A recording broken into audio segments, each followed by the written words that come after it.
اس لیے کہ اگر شیر اور اژدہا کے پیچھے جاؤ گے، اگر وہ تمہارے پیچھے آئے گا تم موت کے منہ میں چلے جاؤ گے، اور اگر تم عورت کے پیچھے چلے گئے اور عورت تمہارے پیچھے چلی آئی تو پھر فرمایا تمہارا ٹھکانہ جہنم ہے۔ حضرت زکریا علیہ الصلاۃ والسلام سے پوچھا گیا زنا کی ابتدا کہاں سے ہوتی ہے؟ حضرت زکریا علیہ الصلاۃ والسلام نے فرمایا آنکھوں کی ابتدا سے، یعنی جو بندہ اپنی نگاہوں کی حفاظت نہیں کرتا وہ زنا میں پڑ جاتا ہے۔ حضور صلی اللہ علیہ وسلم نے شاہ فرمایا اللہ تعالیٰ بد نظری کرنے والے مرد پر لعنت برساتے ہیں، اور اس عورت پر بھی اللہ کی لعنت برستی ہے جو کسی کو بد نظری کرنے کا موقع دیتی ہے۔ اس لیے نگاہوں کی حفاظت انتہائی ضروری ہے۔ حضور صلی اللہ علیہ وسلم نے ارشاد فرمایا کہ شیطان کے تیروں میں سے ایک زہر آلود تیر نگاہ بھی ہے، اس لیے اس نگاہ کی حفاظت کی جائے۔ بد نظری کا ایک سب سے بڑا نقصان یہ ہے کہ بندے کا حافظہ کمزور ہو جاتا ہے۔ امام شافعی رحمۃ اللہ علیہ فرماتے ہیں میں نے اپنے استاد امام وقی رحمۃ اللہ علیہ کو خط لکھا کہ میرا حافظہ کمزور ہو گیا ہے، تو بعد میں جواب میں حضرت امام وقی رحمۃ اللہ علیہ نے اپنے شاگرد امام شافعی رحمۃ اللہ علیہ کو جواب لکھا، فرمایا بیٹا اپنی نگاہوں کی حفاظت کرے، گناہوں کی وجہ سے معصیت کی وجہ سے فرمایا کہ انسان کا حافظہ کمزور ہوتا ہے۔ یہ اس زمانے کی بات ہے جب انسان جو ہے وہ گناہوں سے بچا کرتے تھے، تو امام وقی رحمۃ اللہ علیہ نے اپنے شاگرد سے فرمایا، امام شافعی رحمۃ اللہ علیہ سے فرمایا کہ اگر تم چاہتے ہو کہ میرا حافظہ برقرار رہے، حافظے میں کمی نہ ہو، تو اپنے آپ کو گناہوں سے بچاؤ، خاص کر بد نظری سے، اپنی نگاہوں کی حفاظت کرو۔ اور بد نظری کا ایک نقصان یہ بھی ہے، بد نظری کرنے والے کے کپڑوں میں اور جسم میں ہمیشہ بدبو رہتی ہے، اور جو اپنی نگاہوں کی حفاظت کرتے ہیں ہمیشہ ان کے جسم میں خوشبو ہوتی ہے۔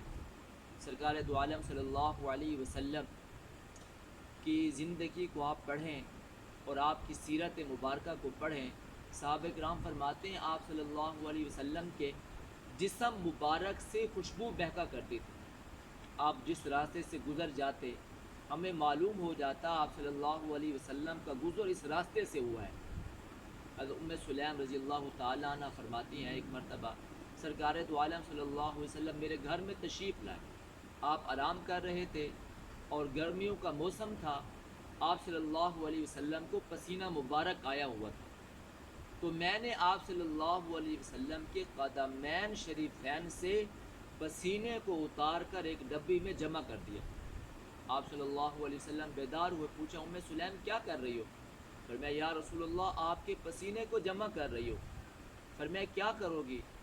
کہنے لگی یا رسول اللہ آپ کے پسینے میں خوشبو ڈال دوں گی تو خوشبو میں اور مزید خوشبو آ جائے گی۔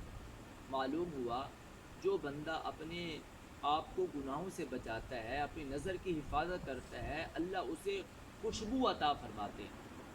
حضرت ابو بکر صدیق رضی اللہ تعالیٰ عنہ کے بارے میں حضرت عمر رضی اللہ تعالیٰ عنہ فرمایا حضرت ابو بکر صدیق کے جسم سے ایسی خوشبو مہکتی تھی جیسے مشک کی خوشبو ہوتی ہے۔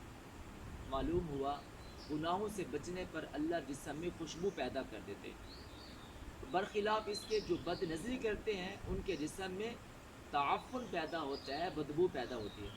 یہی وجہ ہے، اور اگر کسی انگریز کے ساتھ بیٹھنے کا موقع مل جائے، اگرچہ اس کے کپڑے بھی صاف شفاف ہوں گے، دھلے ہوئے ہوں گے، اس کا جسم بھی گورا ہوگا، چٹا ہوگا، لیکن اس کے ساتھ بیٹھنے سے بندے کو محسوس ہوگا کہ اس کے جسم سے بدبو آ رہی ہے۔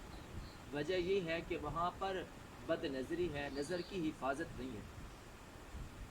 اور علماء نے لکھا بد نظری کا ایک نقصان یہ ہے کہ کبھی بسا اوقات اللہ تعالیٰ ایمان سے بھی انسان خالی ہاتھ ہو جاتا ہے، ایمان سے بھی ہاتھ دھو بیٹھتا ہے۔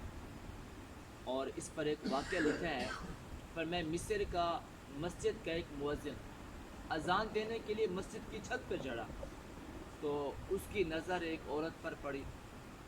اب اس نے سوچا یہ جس عورت پر میری نظر پڑی ہے، معلوم ہوتا ہے یہ جو لوگ ہیں یہ نئے معلوم ہوتے ہیں، نئے کرایہ دار معلوم ہوتے ہیں۔ اب جب اس عورت پر نظر پڑی، اس کے حسن و جمال کو دیکھا تو فریفتہ ہو گیا۔ جیسے ہی اذان سے فارغ ہوا، دل میں ایسی محبت پیدا ہوئی، آج فوراً اس کے گھر میں چلا گیا اور اس کے والد سے کہا، جا کر کہا میں آپ کی بیٹی سے نکاح کرنا چاہتا ہوں۔ اس نے کہا بھی ہم تو عیسائی ہیں، اگر آپ ہمارا مذہب قبول کر لیں تو میں اپنی بیٹی کا آپ کے ساتھ رشتہ کر دوں گا۔ اس نے کہا ٹھیک ہے، میں آپ کا مذہب قبول کرتا ہوں۔ مذہب قبول کیا، باپ نے کہا چھت پر آ جاؤ، چھت پر چڑھنے لگا، سیڑھیوں سے گرا اور وہیں پر مر گئے۔ اب دیکھیں اس بد نظری نے انسان کو ایمان سے بھی خالی ہاتھ کر دیا، اب اس کا دل ایمان سے خالی ہے۔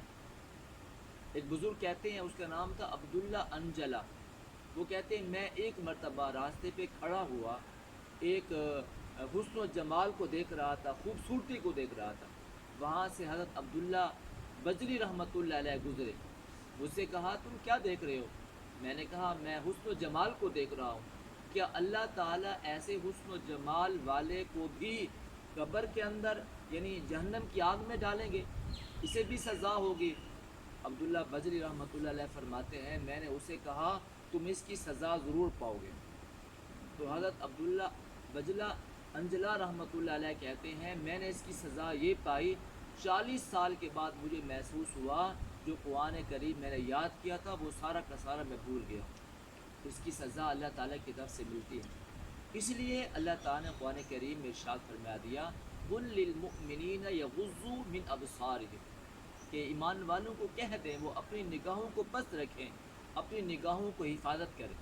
اور یہی حکم اللہ تعالیٰ نے عورتوں کو بھی دیا، وَقُلْ لِلْمُؤْمِنَاتِ يَغْضُضْنَ۔ حضرت علی رضی اللہ تعالیٰ عنہ نے پوچھا یا رسول اللہ، کبھی اچانک کسی عورت پر نظر پڑ جاتی ہے تو کیا اس پر گناہ ہوگا، اس پر سزا ہوگی؟ اللہ کے نبی صلی اللہ علیہ وسلم نے ارشاد فرمایا جو بلا ارادہ کسی عورت پر نظر پڑ جاتی ہے تو فرمایا وہ تو معاف ہوتی ہے، اور جو نظر تم اپنے ارادے سے ڈالتے ہو اس پر گناہ ہوگا، اس پر سزا ہوگی۔ تو آپ صلی اللہ علیہ وسلم نے ارشاد فرمایا جب اچانک کسی عورت پر نظر پڑ جائے فوراً نگاہ کو پھیر دو۔ اور علماء نے لکھا ایسا نہ ہو کہ پہلی نظر ہی اتنی دل سے ہو، اتنی زیادہ کی جائے کہ دوبارہ دیکھنے کی ضرورت ہی نہ پڑے، پر میں یہ بھی گناہ ہے۔ اچانک نظر پڑی تو فوراً اپنی نگاہ کو نیچے کر لیں۔ اسی طرح حضرت جریر بن عبداللہ رضی اللہ تعالیٰ عنہ فرماتے ہیں میں نے اللہ کے نبی صلی اللہ علیہ وسلم سے پوچھا یا رسول اللہ، بسا اوقات چلتے ہوئے راستے میں کسی عورت پر نظر پڑ جاتی ہے تو میرے لیے کیا حکم ہے؟ آپ صلی اللہ علیہ وسلم نے نظر کی حفاظت کا علاج بتلایا، فرمایا اپنی نگاہوں کو پھیر لو۔ جب تم اپنی نگاہوں کو پھیر لو گے تو فرمایا تمہاری نظر کی حفاظت ہو جائے گی۔ آپ صلی اللہ علیہ وسلم نے ارشاد فرمایا آنکھوں کا زنا دیکھنا ہے، زبان کا زنا بولنا ہے، کانوں کا زنا سننا ہے، اور آپ صلی اللہ علیہ وسلم نے ارشاد فرمایا ہاتھوں کا زنا پکڑنا ہے، اور پاؤں کا زنا ہے یہ ہے کہ گناہ کی طرف چل کر جانا۔ تو آج ہمیں اس بات کی ضرورت ہے، جگہ جگہ بد نظری کے ایسے اسباب ہیں کہ بندہ ایمان والا اپنی نظروں کی حفاظت نہیں کر سکتا۔ علماء نے یہاں تک لکھا کسی اخبار پر عورت کی تصویر چھپی ہوئی ہے، اگر آپ نے اس تصویر کو دیکھ لیا ہے تو آپ نے بد نظری کی۔ اگر آپ نے ٹی وی پر کسی عورت کو دیکھ لیا ہے تو آپ نے فرمایا کہ تم نے بد نظری کی۔ تو بد نظری کے بہت زیادہ نقصانات ہیں، علماء نے لکھا 14 نقصانات ہیں۔ ان 14 نقصانات میں سے ایک نقصان یہ بھی ہے کہ بد نظری کرنے والے کو فوراً سزا مل جاتی ہے۔ دعا کریں اللہ تعالیٰ سے اللہ تعالیٰ ہم سب کو اپنی نظروں کی حفاظت کرنے کی توفیق عطا فرمائے۔ وآخر دعوانا الحمد للہ رب العالمین۔ اللہ